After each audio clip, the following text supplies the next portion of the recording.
الحمدللہ رب العالمین والصلاة والسلام علی رسول الکریم اما بعد۔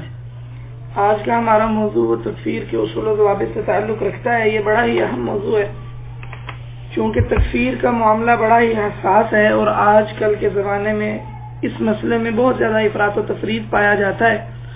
ایک طرف وہ لوگ ہیں جو بلا دریغ مسلمانوں کی تکفیر کرتے ہیں اور خارجیوں کے منہج پر چلتے ہیں، جیسے بہت ساری وہ جماعتیں ہیں جو مسلمان ملکوں میں دھماکے کرتی ہیں، القاعدہ اور داعش جیسے لوگ ہیں۔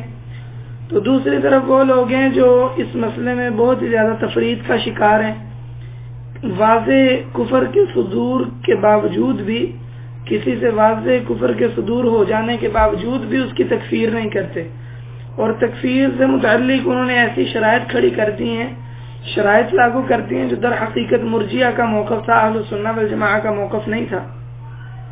یوں انہوں نے تکفیر کے دائرے کو بالکل محدود کر دیا ہے۔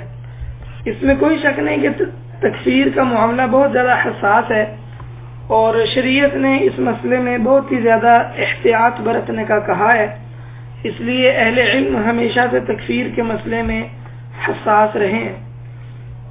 جو شخص ایک مرتبہ کلمہ پڑھ لے تو کلمہ پڑھ لینے کے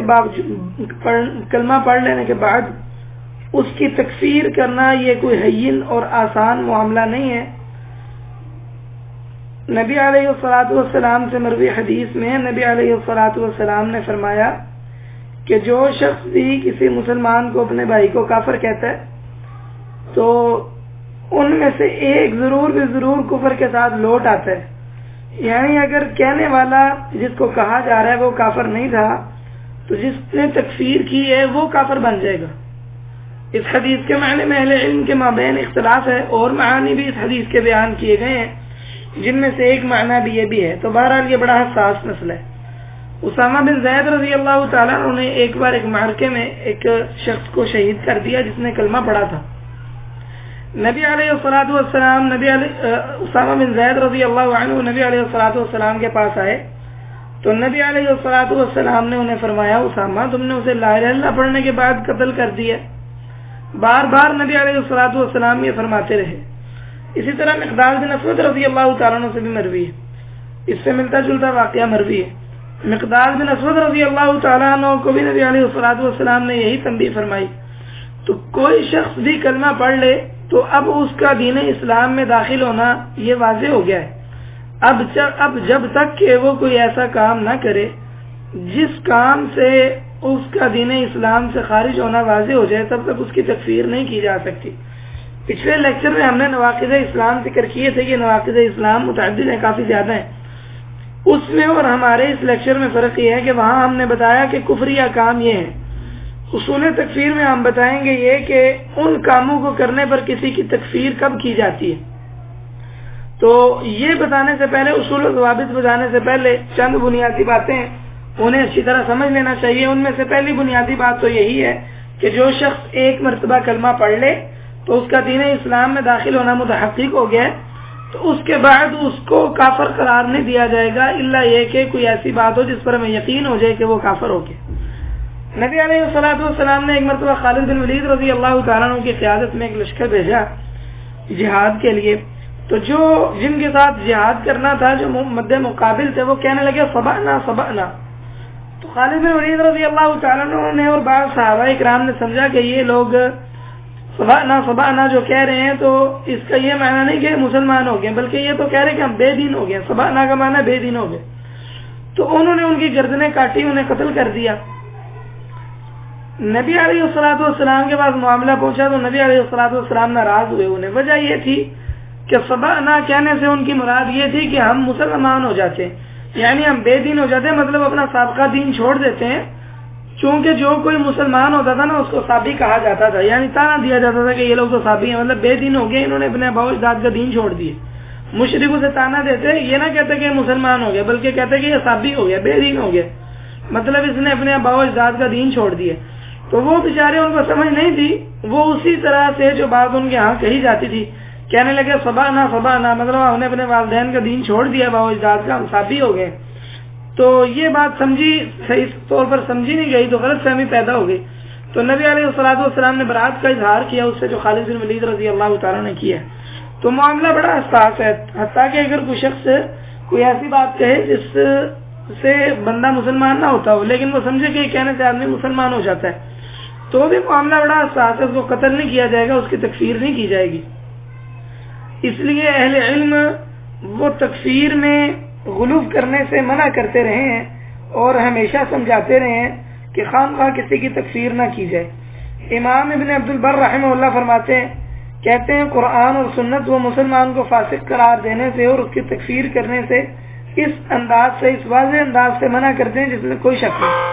تو واجب یہ ہے کہ کسی بھی شخص کی تکفیر نہ کی جائے مگر اس کی جس کی تکفیر پر سب جمع ہے، یا اس کی تکفیر پر ایسی دلیل موجود ہے کہ اس دلیل کا کوئی قرآن و سنت سے رد کوئی نہیں۔ دیگر اہل علم نے بھی ایسی بات کہی ہے جیسا کہ امام ابن عبد البر رحمہ اللہ نے کہی ہے۔ امام ابن تیمیہ رحمہ اللہ شیخ الاسلام تکفیر کے معاملے میں بڑے ہی حساس تھے۔ امام ابن تیمیہ رحمہ اللہ آخری عمر میں تکفیر کرنے سے آپ نے بہت ہی زیادہ پہلو تہی کرنا شروع کر دی، احتیاط کرنی شروع کر دی، اور کہتے کہ نبی صلی اللہ علیہ وسلم نے فرمایا کہ جو بندہ بھی وضو پر ہمیشگی کرے گا نا تو وہ مومن ہوگا۔ تو اس لیے امام ابن تیمیہ رحمہ اللہ وہ احتیاط کرتے تکفیر میں۔ امام ذہبی رحمہ اللہ نے اپنی کتاب سیر اعلام النبلاء میں ابو الحسن اشعری رحمہ اللہ سے نقل کیا ہے کہ وہ کہتے ہیں کہ میں اہل قبلہ میں سے کسی کی تکفیر بھی نہیں کرتا، کیونکہ سب کا اشارہ ایک ہی معبود کی طرف ہے، ہاں عبارتوں کا اختلاف ہے۔ تو امام ذہبی رحمہ اللہ نے یہ بات نقل کر کے تو اپنا موقف بھی بتایا، کہتے ہیں میرا بھی یہی موقف ہے، اور امام ابن تیمیہ بھی ایسے ہی کہا کرتے تھے کہ میں امت میں سے کسی ایک کو کافر قرار نہیں دیتا۔ اس کا معنی یہ نہیں کہ امام ابن تیمیہ کے نزدیک کوئی بھی کافر نہیں ہے، چاہے وہ کتنے زندیق کیوں نہ ہو، معنی یہ کہ امام ابن تیمیہ رحمہ اللہ وہ بالکل حتی الامکان احتیاط برتتے تکفیر کرنے سے۔ دیگر اہل علم نے بھی تکفیر کے مسئلے کے حساس ہونے پر اقوال وغیرہ لکھے ہیں اور اس بارے میں اپنا قلم چلایا ہے۔ امام شوکانی رحمہ اللہ اپنی کتاب صحیح الجرار میں ایک سے زائد مقامات پر تکفیر کے معاملے میں خبردار کرتے ہیں اور کہتے ہیں کہ آدمی کو اس مسئلے میں ڈر کے رہنا چاہیے، آدمی کو اس مسئلے میں تسرع جلد بازی نہیں کرنی چاہیے۔ کہتے ہیں کافر وہی ہوتا ہے جس کا دل وہ کفر پر مطمئن ہو جائے، جیسا کہ اللہ تعالیٰ نے فرمایا وَلَٰكِن مَّن شَرَحَ بِالْكُفْرِ صَدْرًا۔ تو ایسے ہی کسی کا دل کفر پر مطمئن نہ ہو تو اس کی تکفیر کرنا یہ درست نہیں، بلکہ کہتے ہیں کہ تمہیں چاہیے کہ اگر کسی مسلمان بھائی سے کوئی تکفیر والی بات واضح ہو جائے، کوئی کفر والی بات کا صدور ہو جائے، تو تم کوشش کیا کرو کہ اس کی تعویل کر سکو۔ اسی طرح امام غزالی رحمہ اللہ وہ فرماتے ہیں کہ بہتر یہی ہے کہ تکفیر سے آدمی جتنا بچ سکتا ہے نہ بچے۔ اپنی کتاب الاقتصاد فی الاعتقاد میں یہ بات نقل کرتے ہیں۔ اسی طرح امام ابن حجر رحمہ اللہ نے فتح الباری میں یہ قول نقل کر کے تو اس قول کی تائید ہی کی ہے۔ امام ابن دقیق رحمہ اللہ اس مسئلے کے بارے میں فرماتے ہیں کہ جو تکفیر کا معاملہ ہے اس میں بہت سارے متکلمین اور اہل السنہ اور اہل الحدیث کی طرف واقع لوگ وہ بھی داخل ہو جاتے ہیں، یعنی بے جا تکفیر میں۔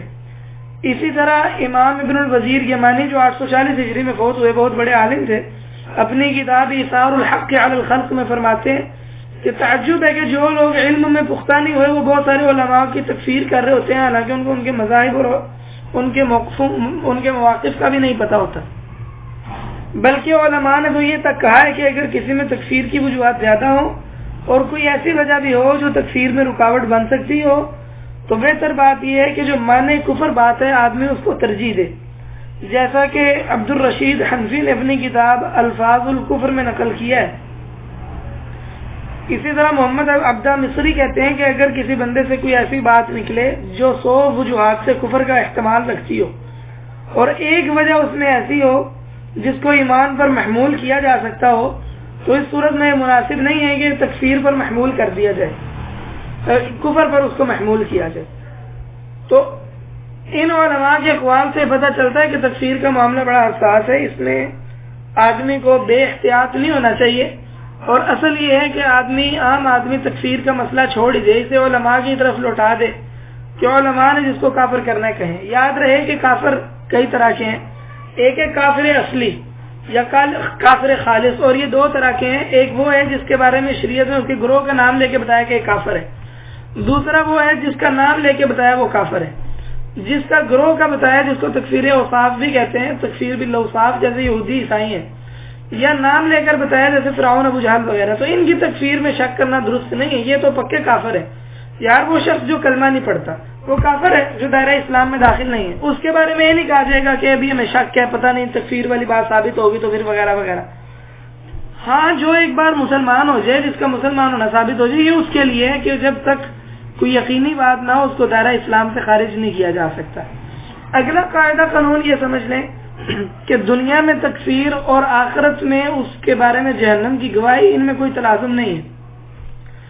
اس سے اعتبار سے کہ ہو سکتا ہے ہم دنیا میں کسی کو کافر نہ سمجھتے ہو لیکن وہ اللہ تعالیٰ کے ہاں کافر ہو، جیسے منافق ہو، یا ہم دنیا میں کسی کو اس کے نواقض میں سے کسی ناقض کے صدور کی وجہ سے اسے کافر کہیں لیکن مرنے سے پہلے اس نے توبہ کر لی ہو.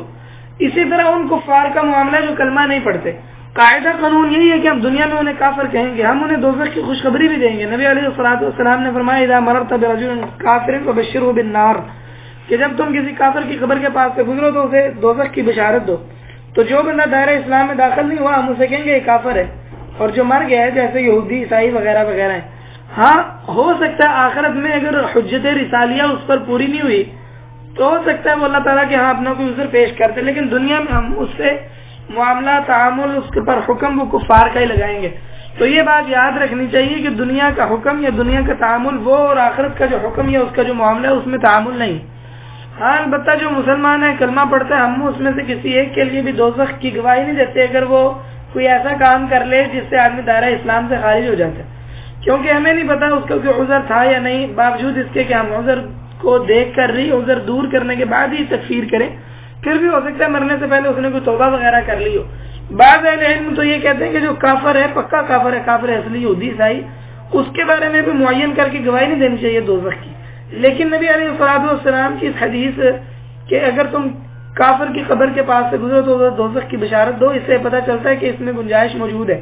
تاہم یہ مسئلہ اہل علم میں اہل سنہ کے مابین بھی اختلافی ہے، تو اس مسئلے کے دونوں پہلو سمجھ لینے چاہیے کہ جو کافر اصلی ہے، بعض اہل علم کہتے ہیں کہ اس کے بارے میں اس کو دوزخ کی بشارت دے سکتے ہیں، اور بعض کہتے ہیں کہ اس کے بارے میں بھی دوزخ کی بات نہیں کرنی چاہیے بلکہ یہ کہنا چاہیے کافر مر گیا، باقی وہ آخرت کا معاملہ اللہ تعالیٰ کے پاس.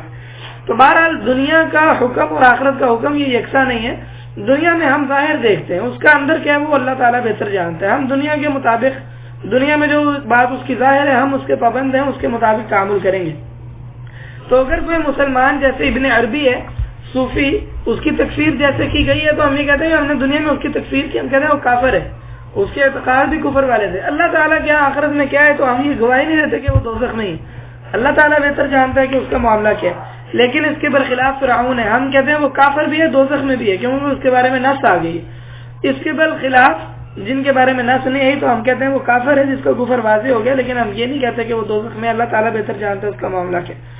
اگلا قاعدہ قانون یہ ہے کہ تکفیر یہ خالصتاً شریعت کے پاس ہے اتھارٹی، کسی بندے کے لیے گنجائش نہیں ہے کہ وہ اپنی مرضی سے تکفیر کرے. اگلی بات یہ کہ تکفیر وہ شرعی دلائل کی بنا پر ہوتی ہے، خواہشات کی بنیاد پر نہیں ہوتی. کہ اگر کوئی شخص کسی کو کافر بنانا چاہتا ہے تو وہ اپنی خواہش کی بنا پر کسی سے کوئی معمولی سی چیز دیکھ کر بھی اسے کافر بنا دے، اس کی کوئی گنجائش نہیں ہے. تکفیر خالصتاً ان اسباب کے بنا پر ہوتی ہے جن اسباب کے ارتکاب کو شریعت نے کفر کہا ہے. اگر کوئی ان اسباب کا ارتکاب نہیں کرتا تو اس صورت میں کسی کو کافر نہیں کہا جا سکتا. کفر تین طرح کا ہوتا ہے، ایک کفر اعتقادی، ایک کفر عملی اور ایک کفر شکی. کفر اعتقادی وہ ہے جیسے آدمی عقیدہ رکھے کہ نبی علیہ السلام اللہ تعالیٰ کے نبی ہے ہی نہیں، یا مرزا قادیانی بھی نبی تھا، یا اس قسم کا کوئی عقیدہ رکھے. کفر عملی یہ ہے کہ غیر اللہ کے نام پر جانور ذبح کرے. اور کفر شکی یہ ہے کہ اسے شک ہو اللہ نبی علیہ السلام کی نبوت کے بارے میں کہ پتہ نہیں آپ سچے نبی تھے یا نہیں تھے. ایک اور اعتبار سے کفر کی تین قسمیں، ایک کفر اعتقادی، ایک کفر عملی یا فعلی، اور ایک کفر قولی. اب اعتقادی دل کا کام ہے کہ دل میں بندے کا عقیدہ ایسا ہو جو کفری ہے. عملی یہ ہے کہ کفر والا کوئی آدمی عمل کرے جیسے غیر اللہ کو سجدہ کرنا ہے. اور کفر قولی یہ ہے کہ آدمی منہ سے ایسی بات کرے جو کفر والی ہے، جیسے نعوذ باللہ ثم نعوذ باللہ، نبی علیہ الصلوۃ والسلام کا مذاق اڑانا، تو یہ قولی کفر ہے، یعنی ایسا کفر ہے جو زبان سے ادا کیا جاتا ہے۔ اور کفر سارے کا سارا دو چیزوں کی طرف لوٹتا ہے، اور یہ پچھلے لیکچر میں نے بتایا تھا، ایک جحود اور ایک استکبار۔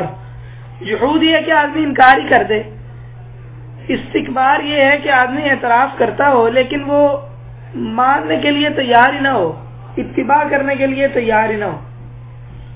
بعض اہل علم نے کفر کی مزید قسمیں بھی بنائی ہیں، جیسے امام ابن القیم رحمہ اللہ ہے۔ امام ابن القیم رحمہ اللہ نے کفر کی دیگر بھی متعدد اقسام بنائی ہیں۔ اس کی وجہ اصل میں یہ ہے کہ کفر کی مختلف اعتبار سے ایک سے زائد صورتیں بن جاتی ہیں، اس لیے اہل علم کا کفر کی اقسام میں اختلاف ہے، اور بعض علماء وہ بعض قسموں کو ایک قسم میں بنا کر، یعنی اس کا خلاصہ نچوڑتا ایک قسم میں نکال کے تو اس کی زائد تقسیمات کو کم کر دیتے ہیں، اس لیے بھی اختلاف بن جاتا ہے کہ کوئی زیادہ قسمیں گنتا ہے، کوئی کم قسمیں بنتا ہے، کوئی کم قسمیں گنتا ہے۔ بہرحال بعض اہل علم نے کفر کی 6 قسمیں بنائی ہیں، جیسا کہ امام ابن القیم رحمہ اللہ سے مروی ہے۔ امام ابن القیم رحمہ اللہ نے کفر کی 6 قسمیں بنائی ہیں۔ 6 قسمیں یہ کون کون سی ہیں؟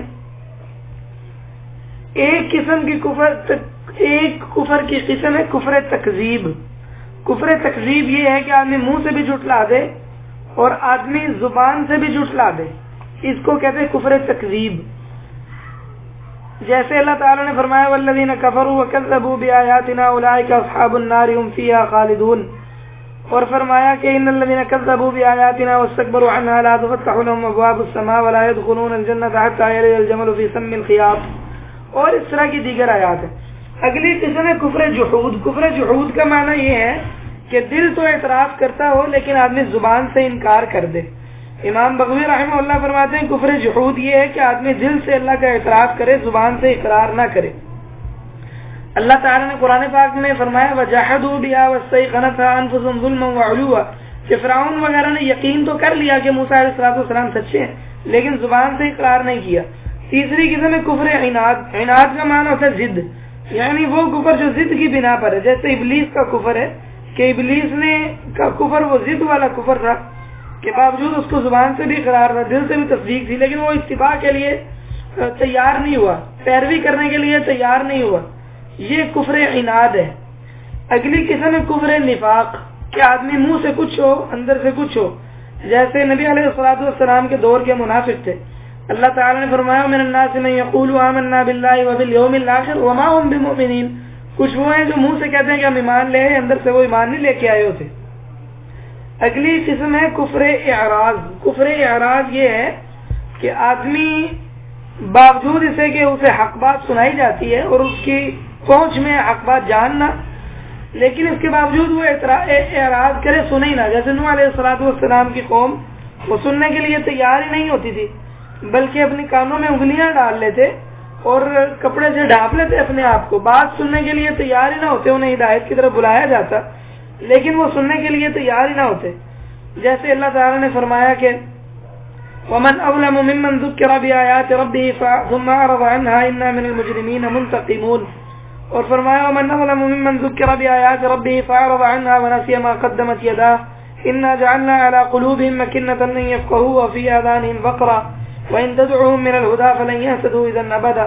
تو یہ کفر اعراض ہے کہ آدمی سن سکتا ہو، جان سکتا ہو، اس کے لیے ممکن ہو اس تک بات پہنچے، کوئی تعویل اور کوئی عذر نہیں ہے اس کے بعد، لیکن اس کے باوجود وہ حق بات سننے کے لیے تیار ہی نہیں ہوتا۔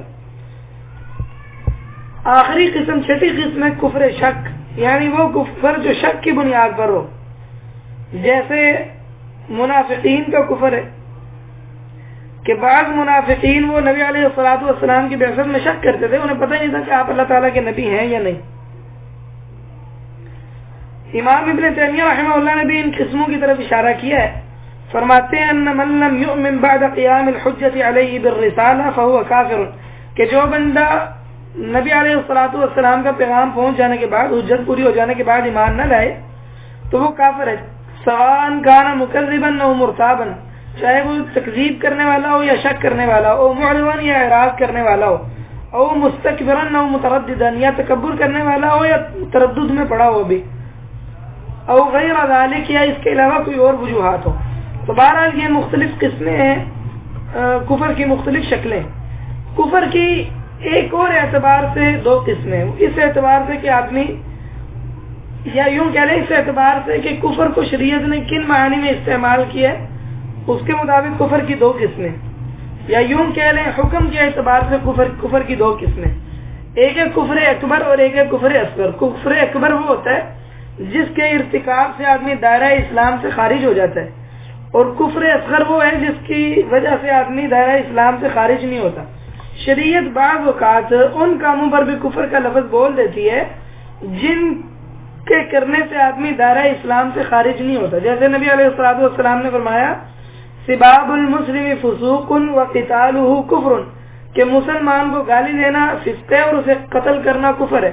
اور نبی علیہ الصلوۃ والسلام نے فرمایا مجھے دوزخ دکھائی گئی فإذا أكثر أهلها النساء، تو اس کے اکثر لوگ وہ عورتیں تھیں. آپ نے فرمایا یکفرنا، یہ کفر کرتی ہیں. صحابہ نے پوچھا کس کا کفر کرتی ہیں؟ اللہ کا. آپ نے فرمایا خامدوں کا کفر کرتی ہیں. تو یہاں کفر سے مراد ہے نا قدری نا شکری. یہ نہیں مراد یہاں کفر سے کہ وہ دائرہ اسلام سے خارج ہو گئی، یہ مراد نہیں ہے. اسی طرح نبی علیہ الصلوۃ والسلام نے اپنی احادیث مبارکہ میں دیگر بعض روایات میں بھی کفر کا لفظ وہ ان چیزوں پر استعمال کیا ہے جن کو کرنے سے آدمی دائرہ اسلام سے خارج نہیں ہو جاتا بلکہ رہتا وہ مسلمان ہی ہے. اس سے پتہ چلا کہ کفر کی دو قسمیں، ایک کفر اکبر اور ایک کفر اصغر. نبی علیہ الصلوۃ والسلام نے فرمایا لا ترغبوا عن آبائکم فمن رغب عن نبی فهو کفر، کہ اپنے باپوں سے بے رغبتی نہ کرنا، جو کوئی بھی اپنے باپ سے بے رغبتی کرے تو اس کا ایسا کرنا کفر ہے. تو یہاں کفر سے مراد وہ کفر نہیں ہے جس سے آدمی دائرہ اسلام سے خارج ہو جاتا ہے. اس طرح نبی صلی اللہ علیہ وسلم نے فرمایا جو شخص بیوی کے بعد حیض میں آتا ہے یا اس کی ہپ میں غلاظت والی جگہ میں اس سے جماع کرتا ہے تو ایسے شخص نے اس کا کفر کیا جو نبی علیہ الصلوۃ والسلام پر نازل کیا گیا. تو یہاں بھی مراد وہ کفر نہیں ہے جو دائرہ اسلام سے خارج کر دیتا ہے. تو یہ دو قسمیں ہوئی. اگلی بات یہ سمجھنے کی ہے کہ ایک ہے کفر الاوصاف اور ایک ہے کفر الاعیان. کفر الاوصاف کا معنی یہ ہے کہ یہ بتایا جائے، یہ کفر الاوصاف کا معنی ہے کسی کام کا کفر ہونا، اور کفر اوصاف یہ ہے، کفر اعیان یہ ہے کہ کسی بندے کا کافر ہونا. اگر کوئی شخص کفر اوصاف کا ارتکاب کرے تو اس سے یہ لازم نہیں آتا کہ ہم اس کی تکفیر بھی کریں. یوں کہہ لیں کہ کفر اوصاف اور تکفیر اعیان میں کوئی تلازم نہیں ہے.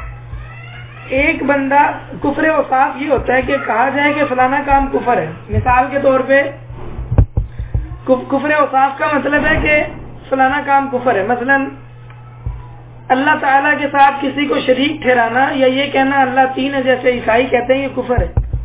یہ کفر الاوصاف ہے، یعنی فلانا کام کفر ہے. کفر الاعیان کیا ہے کہ یہودی کافر ہے، ابو لہب کافر ہے، اور ابو جہل کافر تھا، اور حامان قارون کافر تھے. یہ کفر الاعیان ہے، یعنی اشخاص کا کافر ہونا. جو اشخاص کافر ہو ہم ان کا کفر بتانے کے لیے تکفیر معین کرتے ہیں، اور جو اوصاف کفر ہیں وہ بتانے کے لیے ہم تکفیر مطلق کرتے ہیں. اصل میں تکفیر کا معنی ہوتا ہے کسی کا کافر ہونا بتانا، کسی کو کافر قرار دینا. تو جو کام کفر ہے جب وہ کاموں کا کفر بتایا جائے تو اس کام کو کہتے ہیں تکفیر مطلق، اور تکفیر اوصاف بھی کہہ دیتے ہیں اسے. اور جو کفر اعیان ہے، اعیان کا مطلب لوگ، افراد، تو جو لوگوں کا کفر ہے اس کو بیان کرنے کے لیے ہم تکفیر معین کرتے ہیں یا تکفیر اعیان کرتے ہیں، یعنی شخص کا نام لے کر کہتے ہیں کہ یہ کافر ہے. اب اہل سنت والجماعہ کے ہاں قاعدہ قانون یہ ہے کہ جو شخص اوصاف میں سے کسی وصف کا کفر کرے، یعنی ان کاموں میں سے کسی کام کا کفر کرے جو کام کفریہ ہے، تو ہم اس کرنے والے کو کافر نہیں کہتے جب تک کہ ہم یہ نہ دیکھ لیں کہ کوئی اس کا عذر تو نہیں یا کوئی رکاوٹ تو نہیں ہے. جب اگر کوئی رکاوٹ کھڑی ہو تو ہم جب تک اس رکاوٹ کو دور نہ کر لیں ہم اس شخص کی تکفیر نہیں کرتے. تو اگر کوئی شخص کفریہ کام کرے تو تب تک اس کی تکفیر معین نہیں کی جائے گی جب تک کہ اس کے شکوک و شبہات دور نہیں کر دیے جائیں گے اور اس کی تکفیر میں جو ممکنہ رکاوٹیں ہوتی ہیں ان کو دور نہیں کر دیا جاتا. یہ جو ممکنہ رکاوٹیں ہیں یہ بھی ہم انشاءاللہ ذکر کریں گے آگے. تو بہرحال یہ بڑا اصولی اور بڑا اہم قاعدہ ہے. جیسے مثلا تارک صلاۃ کافر ہے تو یہ تکفیر اوصاف ہے در حقیقت کہ جو کوئی بھی یہ کام کرے کافر ہے، مطلب یہ کام کفر والا کام ہے. ہاں اب جب اس بات کا کسی شخص پر انتباہ کرنا ہے، اسے کافر بنانا ہے، تو پھر ہم نے دیکھنا ہے کہ واقعی اس کا کوئی عذر تو نہیں تھا، کوئی رکاوٹ تو نہیں کھڑی ہوئی تھی. جو کوئی بھی ان دو باتوں کا لحاظ نہیں کرتا تو تکفیر کے مسئلے میں بڑی گمراہی کا شکار ہو جاتا ہے. اگلا قاعدہ قانون یہ ہے، اگلی بات بنیادی ہے جو سمجھنے والی ہے کہ لفظ کفر کے بارے میں شریعت میں اور بھی الفاظ وارد ہوئے جن میں سے ایک لفظ وہ شرک کا ہے. اللہ تعالی نے فرمایا کہ وَأُحِيطَ بِثَمَرِهِ فَأَصْبَحَ يُقَلِّبُ كَفَّيْهِ عَلَى مَا أَنفَقَ فِيهَا وَهِيَ خَاوِيَةٌ عَلَى عُرُوشِهَا وَيَقُولُ يَا لَيْتَنِي لَمْ أُشْرِكْ بِرَبِّي أَحَدًا. یہ وہ سورہ کہف میں واقع ہے نا دو باغ والوں کا، اس کے بارے میں کہنے لگا کہ میں اپنے رب کے ساتھ شرک نہ کرتا. اللہ تعالی نے اسی بندے کے بارے میں فرمایا کہ اس کا ساتھی اس کو کہنے لگا اکفرت بالذی خلقک من تراب، کہ کیا تم نے اس کا کفر کیا ہے جس نے تمہیں مٹی سے پیدا کیا ہے، پھر تمہیں نطفے سے پیدا کیا، پھر تمہیں برابر آدمی بنا دیا. تو اس میں یہ بات ہے کہ کفر اور شرک یہاں ایک ہی معنی میں استعمال ہوئے. کفر اور شرک بعض اوقات الگ الگ معنی میں بھی استعمال ہوتے ہیں کہ کفر عام ہوتا ہے، شرک خاص ہوتا ہے. مثلا الحاد ہے، یہ کفر ہے لیکن شرک نہیں. تو بعض اہل علم کہتے ہیں نہیں دونوں میں کوئی فرق نہیں. تو بہرحال یہ اختلاف ہے، لیکن اس میں کوئی شک نہیں کہ جو کفر اکبر یا شرک اکبر ہے، کفر اصغر کی بات نہیں کر رہے، یعنی وہ اس کفر کی بات نہیں کر رہے جو کفر دین اسلام سے خارج کرنے والا نہیں ہوتا، یا شرک اصغر کی بات نہیں کر رہے جو دین اسلام سے خارج کرنے والی نہیں ہوتی، بلکہ کفر اور اکبر اور شرک اکبر دونوں کا معال اور نتیجہ ایک ہی ہے. چاہے اصطلاح میں فرق بھی کر لیں، وہ یہ کہ دونوں کا مرتکب وہ پکا جہنمی ہے، ابدی جہنمی ہے، اس کا دین اسلام سے کوئی تعلق نہیں، آخرت میں وہ جنت میں نہیں جائے گا. ہاں ایک بات یہ رہ گئی پیچھے کہ کفر کی دو قسمیں، کفر اکبر اور کفر اصغر. یعنی وہ کفر جو دین اسلام سے خارج کر دینے والا ہے اسے کفر اکبر کہتے ہیں، اور جو دین اسلام سے خارج نہیں کرتا اسے کفر اصغر کہتے ہیں. اس کفر اصغر کو کفر دون کفر بھی کہا جاتا ہے. خیر، ایک میں نے آپ کو بتایا کہ کفر کے ہم معنی لفظ وہ شرک استعمال ہوتا ہے. دوسرا کفر کے ہم معنی لفظ وہ مرتد استعمال ہوتا ہے. جو شخص مرتد ہو گیا تو دین اسلام سے خارج ہو گیا. اس طرح زندیق کا لفظ وہ بھی کافر کے معنی میں استعمال ہوتا ہے. یا یوں اس تقسیم کو آپ یوں بھی بیان کر سکتے ہیں کہ آپ اس کو کفر کی مختلف صورتیں کہہ سکتے ہیں، جن میں سے ایک شکل ہے ارتداد کی. جو شخص ارتداد کا مرتکب ہوتا ہے اسے مرتد کہا جاتا ہے. ایک صورت ہے شرک کی، جو شرک کرتا ہے اسے مشرک کہا جاتا ہے. ایک شکل ہے کہ بے دینوں والے عقائد رکھے آدمی، تو ایسے شخص کو زندیق کہا جاتا ہے. تو آپ یہ تقسیم اس کے اعتبار سے بھی کر سکتے ہیں.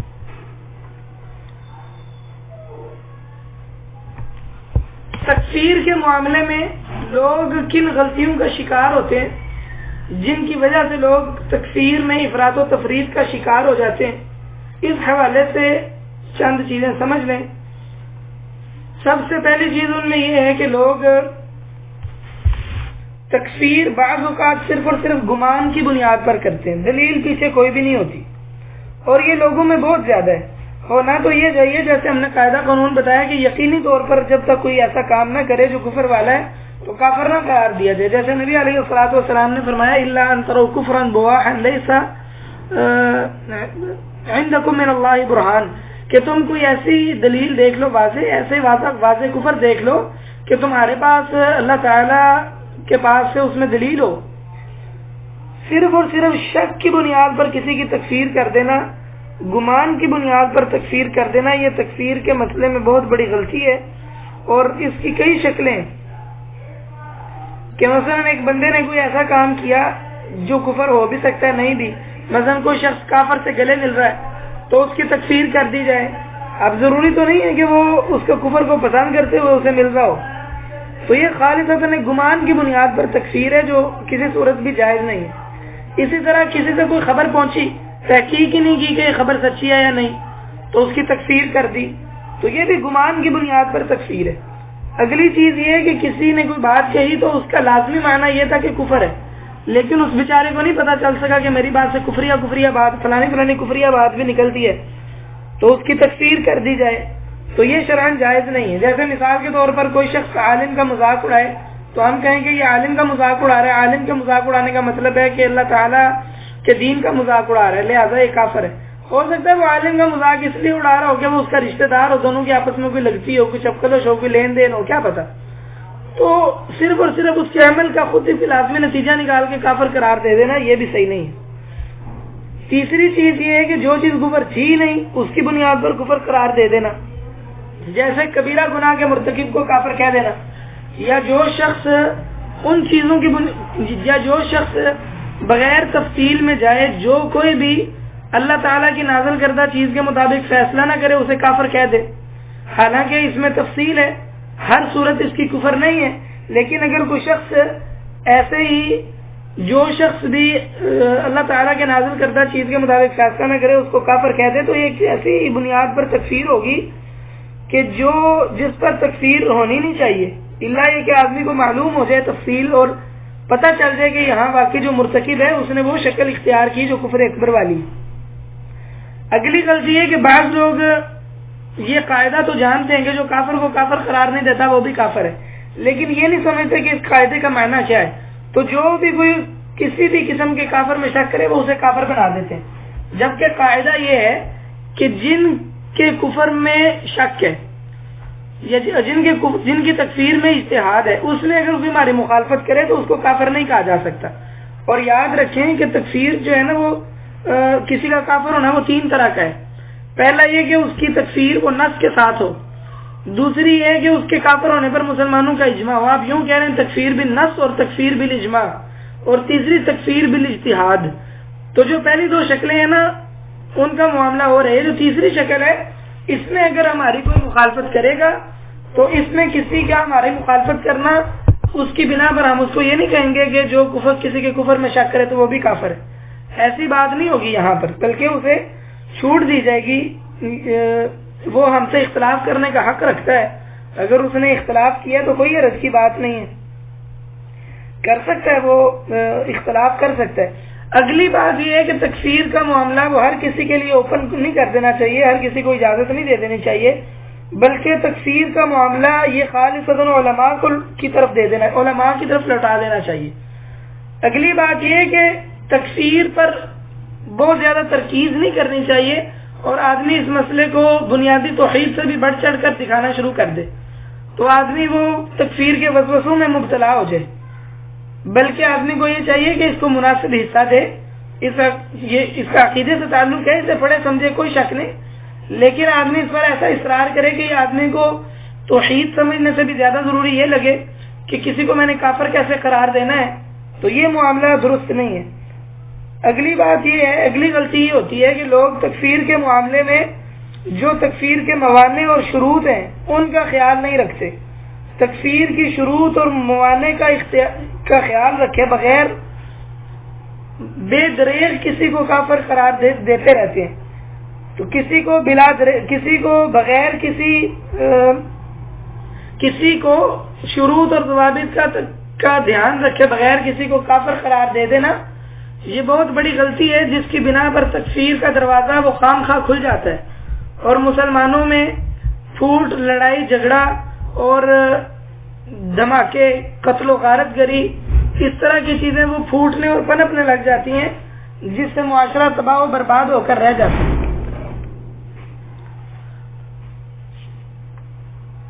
تکفیر کے مسئلے میں یہ چند بنیادی باتیں تھیں. اب ہم اس بات کی طرف آتے ہیں کہ تکفیر کے اصول و ضوابط کیا ہیں.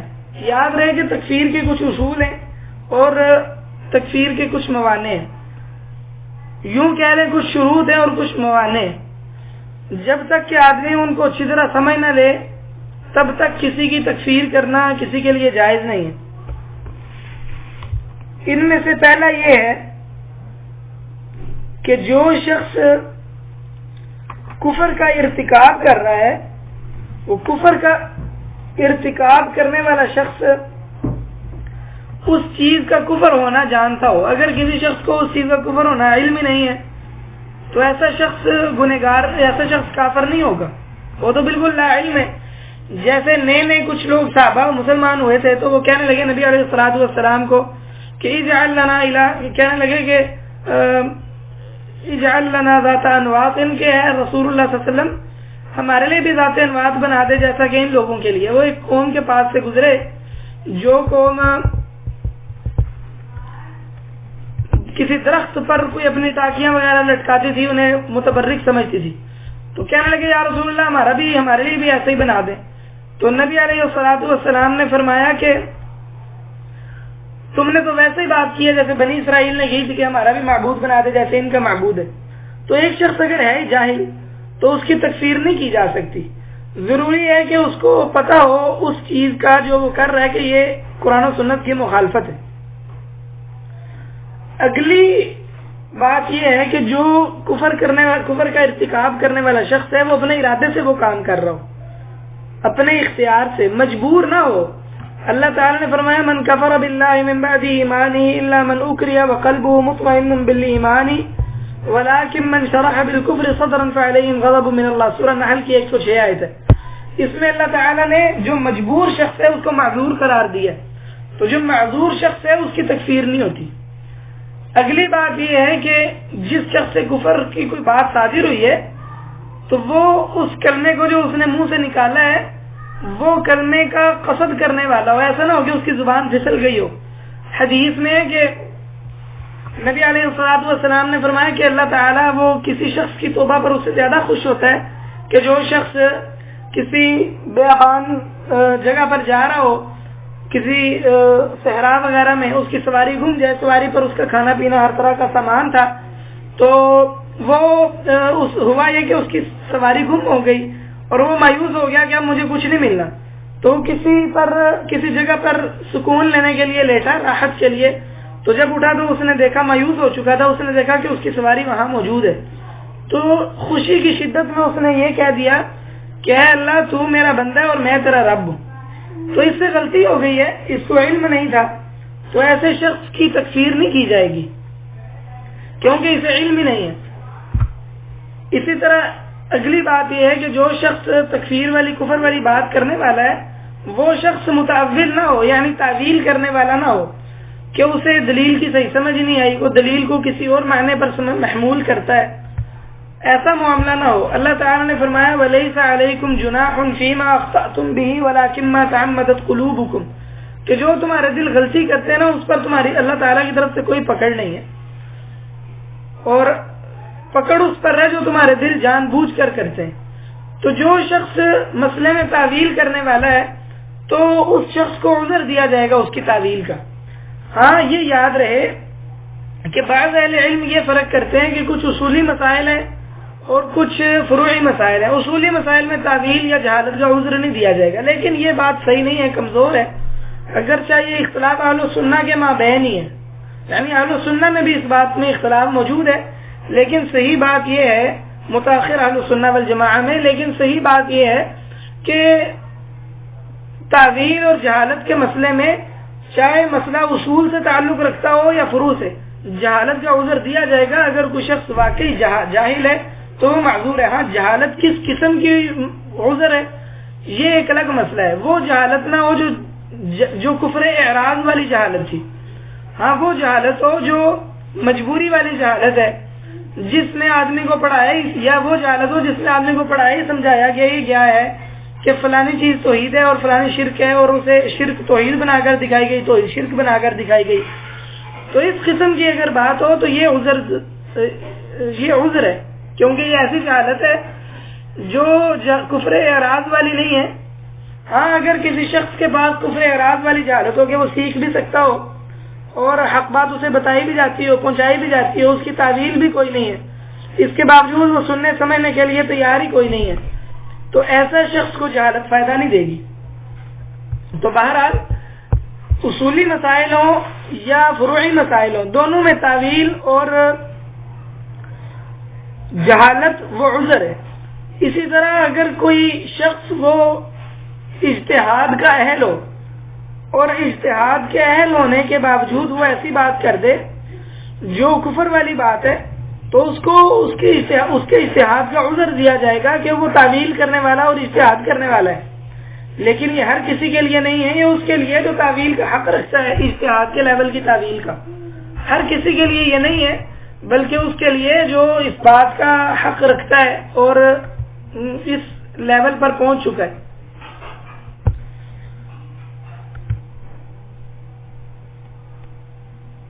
تو یہ چند قواعد ہیں، یا یوں کہہ لیں کہ موانع اور شروط تھی تکفیر کی، کہ کسی کی تکفیر کرتے ہوئے ان موانع اور شروط کا دھیان رکھنا ضروری ہے۔ اگر ان موانع اور شروط کا دھیان نہ رکھا جائے تو آدمی غلط تکفیر میں واقع ہو جاتا ہے۔ ایک بات یہ سمجھ لینی چاہیے کہ جو دقیق مسائل ہوتے ہیں ان میں تکفیر کو اس میں معاملہ مزید حساس ہو جاتا ہے، کہ جو دقیق اور پیچیدہ مسائل ہیں ان کا معاملہ واضح مسائل کی طرح نہیں ہے۔ ایک اس بات کا بھی دھیان رکھنا چاہیے کہ زمان و مکان سے بھی تکفیر میں فرق پڑ جاتا ہے۔ بعض اوقات ایک معاملہ کسی علاقے میں بڑا واضح ہوتا ہے کہ جو شخص بھی اس کا ارتکاب کرے تو اس کی تکفیر کی جا سکتی ہے، کہا جائے گا کہ یہ کفر اعراض ہے، اور بعض اوقات یا بعض علاقوں میں یا جگہوں میں وہ معاملہ ذرا پیچیدہ ہو جاتا ہے یا اس پر غبار پڑ جاتا ہے، وہ اوجھل ہو جاتا ہے نظروں سے، تو وہاں تکفیر نہیں کی جاتی۔ جیسے